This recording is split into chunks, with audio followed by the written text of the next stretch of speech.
안녕하십니까. 술을 사랑하고 술을 빚는 남자 전통주 소믈리에 김경섭입니다. 지난 시간에는 전통 막걸리와 간단 막걸리를 빚어봤죠. 맛이 어땠는지 모르겠습니다. 간단 막걸리 같은 경우는 뭐 쉽게 빚은 만큼 뭐 그렇게 기대할 맛은 아니었을 거고, 전통 막걸리는 많이 쉬었죠. 어쩔 수 없는 운명적인 그 막걸리입니다. 재래누룩. 이 재래누룩으로 빚게 되면은 이 안에 효모의 개체수가 적기 때문에 술이 발효가 느려지고 그 다음에 술이 많이 쉬어지게 됩니다. 그래서 이번 주에는 응용 막걸리에 대해서 한번 배워보겠습니다. 여기 여러분들이 보시면은 계량누룩, 요 계량이 펠레타베의 계량누룩이 재래누룩보다 힘이 한 6, 7배가 좀 센 누룩입니다. 빨리 술을 만들 수 있는 그런 누룩이 되겠습니다. 그리고 발효를 도와주는 건조 효모. 술 만들 때 넣게 되면은 재래누룩으로 할 때보다 빠른 시간 안에 안식에 만들 수가 있습니다.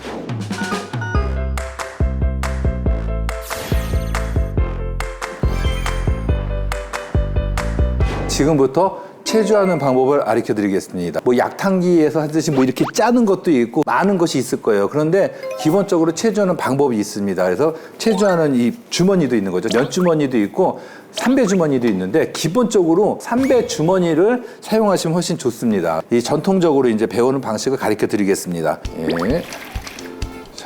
자, 이렇게 돼서 잡았습니다. 이렇게 되면은 요 끝에를 이렇게 잡으시고, 막걸리하고 이 지게미가 있는 데를 여기를 이렇게 잡아줍니다. 여기까지 잡아주고 이렇게 쭉 올리시고 손으로 이렇게 지그시 감아줍니다. 그다음에 여기 지그시 여기 또 양손 이렇게 지그시 잡아주시고 지그재그로 비벼주십니다. 살살 지그시 눌러주시면은 이게 서서히 지게미 빼고 술만 빠져나오게 됩니다. 요때 이제 너무 세게 이거를 갖다가 짜거나 막 누르거나 그러면 이게 터져요. 터지면 안 되니까 그 뭐 큰 힘 주지 않고 살살 어느 정도 해갖고 이렇게 짜주시면 되겠습니다. 요게 체주하는 방법입니다. 이번에는 가수하는 방법에 대해서 배우겠습니다. 가수, 이 더할까 물수자, 그래서 막걸리에 물을 더하는 거죠. 우리가 처음 이 술을 만들어 놓으면은 그거 진땡이라고 해요. 원주라고도 하는데, 물을 섞지 않은 상태라서 이게 상당히 알코올 도수가 높고 진합니다. 기본적으로 한 알코올 도수가 12도에서 16도 사이가 나와요. 일반 막걸리를 생각하고 먹기에는 상당히 부담스러운 상태인 거죠. 이렇게 먹기 힘든 막걸리를 갖다가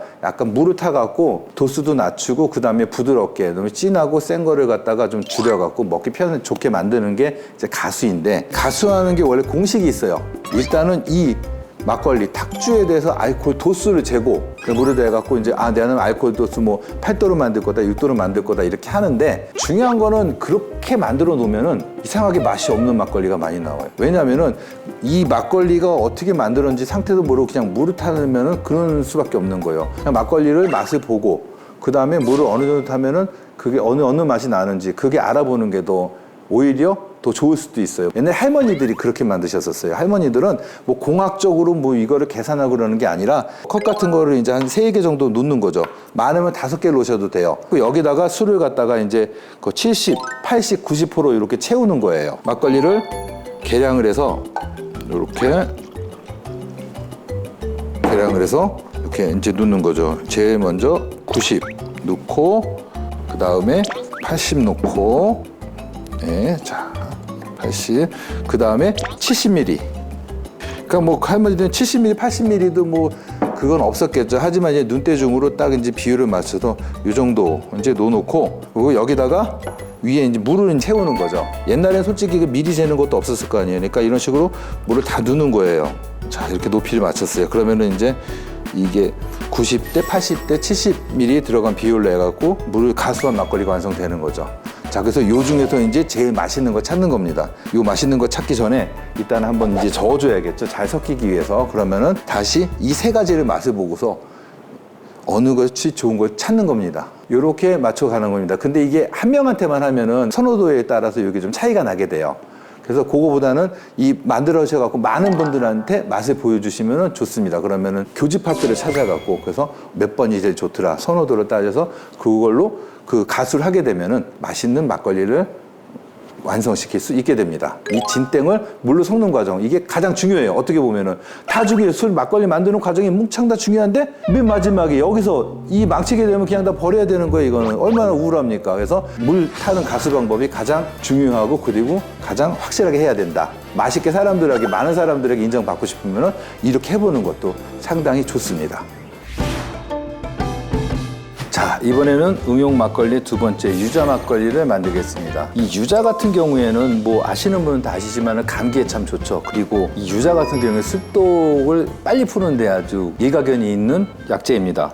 뭐 술을 논하면서 또 이 술을 먹으면서 술이 깨랑 뭐 좀 말이 안 되긴 하는데, 유자 막걸리 같은 경우는 우리나라에서 상당히 인기가 높은 막걸리 중에 하나죠. 그 유자 향이 상당히 좋습니다. 그렇게 몸에 좋고 향에 좋고 맛도 좋은 유자 막걸리를 한번 같이 빚어보겠습니다. 자, 일단은 쌀을 준비하겠습니다. 쌀을 준비하고, 그다음에 유자는 이 향을 극대화하기 위해서 고두밥 찔 때 같이 넣고 찌게 됩니다. 그래서 이 유자 향이 이제 쌀에 오롯이 이제 완전히 잘 배겠죠. 그리고 이게 증기가 나오면서 방 안에도 이제 집 안에도 유자 향이 넘쳐나게 됩니다. 그래서 아주 향이 은은하게 좋아지죠. 그래서 유자를 같이 넣겠습니다. 유자 껍데기를 이렇게 뚝뚝 이렇게 잘라서 이런 식으로 넣어도 좋습니다. 그래서 이거 골고루 넣을 수 있겠죠. 이러면은 자, 이렇게 넣고 잘 섞어줍니다. 자, 잘 섞어주고 덮어주고,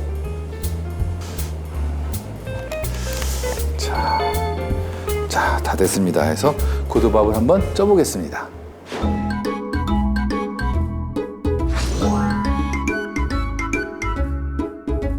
드디어 유자 막걸리 만들기 위한 고두밥이 완성이 됐습니다. 어우, 김이 아주 무럭무럭 좋습니다. 유자 향이 올라와요. 유자 향이 올라옵니다. 야, 이게 아주 잘 되네. 고두밥도 아주 윤기가 있고, 오, 좋습니다. 자, 이제 말리는 시간으로 넘어가야겠죠. 식히고 말리는 시간. 자, 이렇게 돌려서 잘 식히고.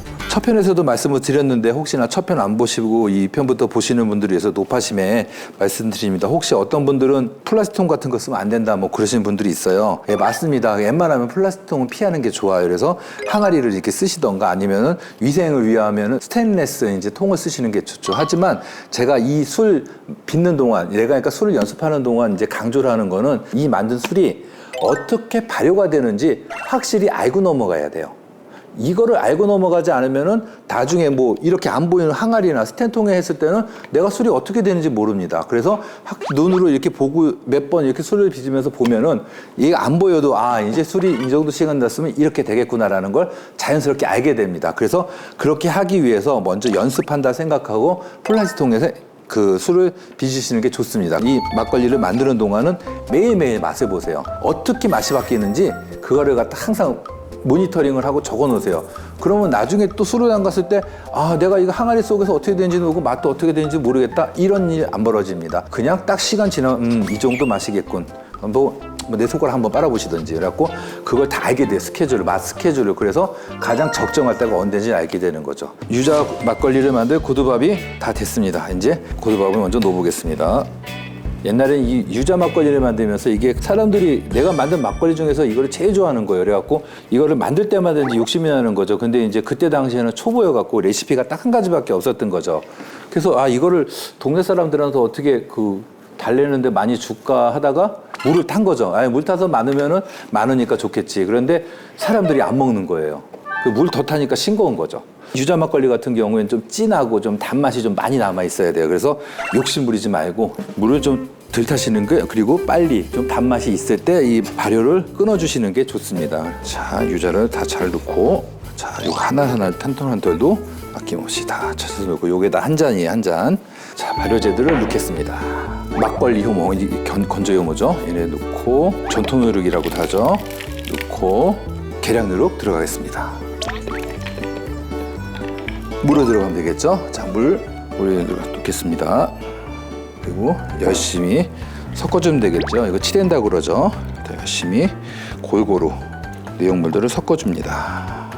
그냥 딱 간단하게 하면 그거예요. 응용 막걸리를 하게 되면은 쌀 넣고, 여기 발효제도 몇 개 넣고, 그 다음에 물 넣고, 한번 후 저고 끝. 자, 이렇게 쉽게 막걸리를 만드는데 파는 거보다 100만 배가 맛있다, 이런 거죠. 여러분들도 이런 거를 계속 연습을 하셔갖고 제대로 담글 수 있게 한번 해보시면 좋을 겁니다. 발효 온도는 몇 도라 그랬죠? 22도에서 26도 사이. 그리고 이 대충 발효는 4일에서 6일 정도 걸리게 돼요. 그래서 그 사이에 맛을 보면서 내가 과연 이제 가장 맛있는 시점이 언제인지를 찾으셔갖고 체주를 하시면 돼요. 단 유자 막걸리 다시 한번 말씀드리지만 약간 달달할 때가 가장 맛있다는 거 잊지 않으시면 되겠습니다. 자, 그래서 유자 막걸리 완성했습니다.